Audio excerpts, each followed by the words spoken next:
Комисијата за климатологија има една главна улога и имаше порано, сега во последно време со поврзувањето со програмата на Обединетите нации за животна средина, му се даде големо внимание, а имајќи во вид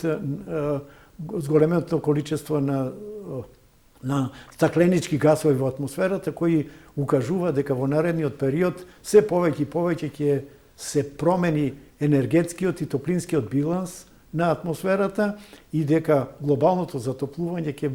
ќе биде главна причина за оваквите состојби. Ќе се зголеми бројот на сушните периоди и топлотните бранови. Тоа е многу битно, значи топлотните бранови и летата ќе бидат се поизразени и како што и претходниве години знаеме, да речеме конкретно ќе ве запознам дека 2003 година имаше едни горни зачестени топлотни бранови уште од мај месец, дури во тоа лето во 2003 година се проценува на 20 до 30 илјади жртви од топлотни бранови.